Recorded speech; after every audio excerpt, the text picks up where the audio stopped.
ministro Fernando Haddad, está aqui no estúdio do Bom Dia Brasil. Ministro, repetir erro significa não ter aprendido lições com erro? Por que esse descuido? Na verdade é o contrário, né? O ano passado nós tivemos o furto de uma prova, o que obrigou o adiamento do exame, que foi bem realizado 60 dias depois da data prevista. Foi um furto numa gráfica de grande porte, uma gráfica que no dia do furto declarou que cumpria todos os requisitos de segurança e depois vocês mesmos mostraram as imagens de que isso não era correto, não era verdadeiro. Mas agora o edital exigia uma conferência por parte do INEP que não houve. Houve. A conferência é da matriz. O INEP não tem condição de fiscalizar e ler 4.600.000 provas.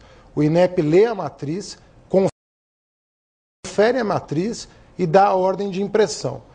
E a própria gráfica, que é a maior empresa gráfica do mundo, fatura 20 bilhões de dólares por ano, é uma multinacional, em carta ontem pela manhã, reconheceu que um lote de 21.000 provas saiu com erro de impressão. Ministro, a gente ouviu há pouco a decepção de alunos. O que o senhor tem a dizer para esses alunos que estão assim desconfiados, estão perdendo a confiança?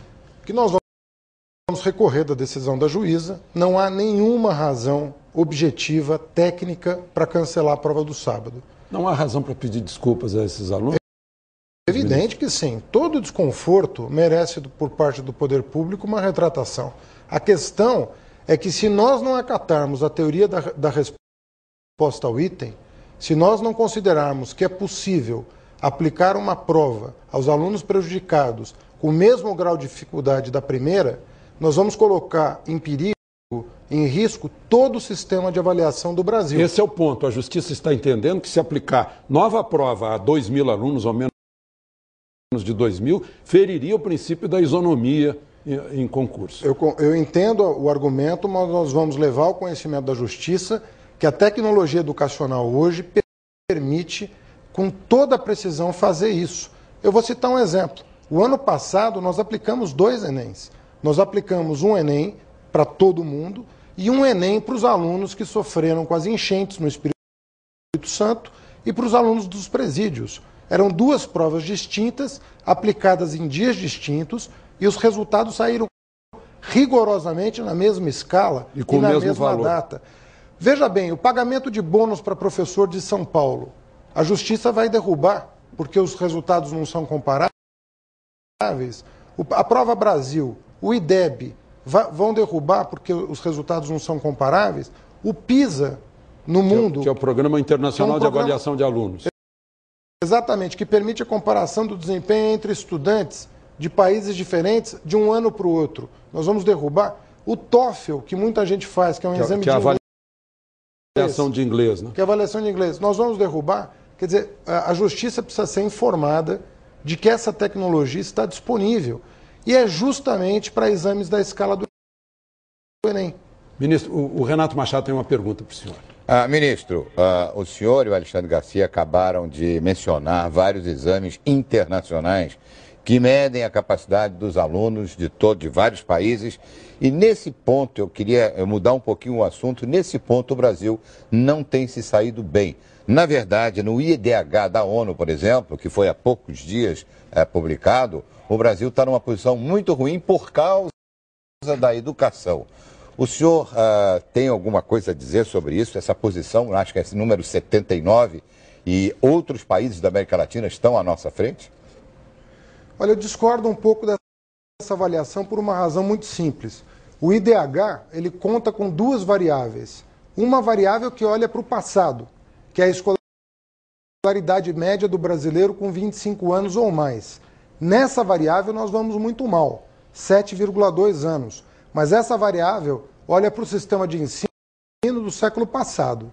A variável que olha para o nosso sistema educacional é a expectativa de escolaridade, que é quase o dobro da escolaridade média dos adultos brasileiros. E se você comparar as duas, você vai verificar que o Brasil é um dos países que mais avançou em escolaridade média. O PISA, que vai ser anunciado em dezembro, já nos dá conta de que na primeira década do século XXI, o Brasil também está entre os 3 países que mais avançou em proficiência de leitura, matemática e ciências. Então, Renato, se você olhar para o que o Brasil foi na área da educação e verificar o local que nós ocupamos no ranking, você se decepciona porque você pensa assim, por que nós não fizemos mais pela educação no nosso país? Mas se você olhar para o presente e para o futuro, o cenário é completamente diferente do século XX. Nós estreamos o século XXI com resultados importantes e eu faço um convite a vocês. Façam um debate com observadores externos ao Brasil. Façam um debate com pessoas que entendem de educação da OCDE, do Banco Mundial, do BID, da Unesco, da Unicef, da OEI. Façam um debate público sobre o que foi a educação brasileira na primeira década do século XXI. Eu faço questão de participar ou assistir esse debate com toda a tranquilidade agora que nós estamos concluindo a primeira década do século. Ministro Haddad, vamos voltar para a prova do Enem. Além dos problemas de logística, foram apontados problemas na qualidade das provas. Erro de digitação, erro de pontuação, inclusive erros conceituais. Uma pergunta com 2 respostas possíveis, outra questões repetidas, outra pergunta que não haveria uma resposta possível, apontadas por professores que avaliaram as provas. E agora? Olha, isso na verdade é o seguinte, o Enem tem 180 questões e o gabarito oficial sai depois que os formuladores das provas, que são professores universitários, fazem a checagem final. Quer dizer, o ano passado, por exemplo, nós tivemos que anular uma questão das 180. Quer dizer, há vários casos vestibulares em que você, a cada 100 questões, você tem uma taxa de tolerância, né, em que se admite uma falha ou sem resposta, ou com 2 respostas, em que a questão não é considerada. Então, nós vamos aguardar o parecer dos técnicos que elaboraram a prova. Conforme eu lhe disse, são professores universitários convidados pelo INEP para formular a prova e o gabarito oficial dá a palavra final sobre o assunto. Agora, ministro, ano passado grandes universidades descartaram o exame. Como é que o senhor vê a possibilidade de faculdades desistirem de usar o Enem no seu processo de avaliação por causa das mudanças, inclusive no calendário?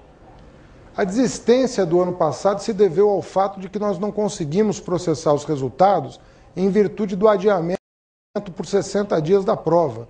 Não teve nada a ver com o Enem. Tanto é verdade que todas que não usaram o ano passado em função disso, voltaram a usar. O dobro de universidades usará o Enem esse ano em relação ao ano passado e mais de 500 mil alunos a mais se inscreveram para o exame. Pois é, mas esse... nós estamos concluindo a entrevista. O que o senhor diria para 3 milhões e 400 mil estudantes que estão nessa dúvida? Eu sei que hoje o senhor vai falar com juristas para tentar convencê-los de que não há quebra da isonomia. Na verdade, o que nós precisamos fazer é convencer o judiciário que a tecnologia educacional hoje permite aplicar uma segunda prova sem nenhum prejuízo para os estudantes, com total isonomia, porque nós vamos seguir rigorosamente a mesma escala, como todas as avaliações nacionais e internacionais. Fazendo chegar essa informação à juíza, eu tenho certeza que ela vai rever sua posição e, caso contrário, nós vamos recorrer ao tribunal, sem nenhuma dificuldade. Muito obrigado.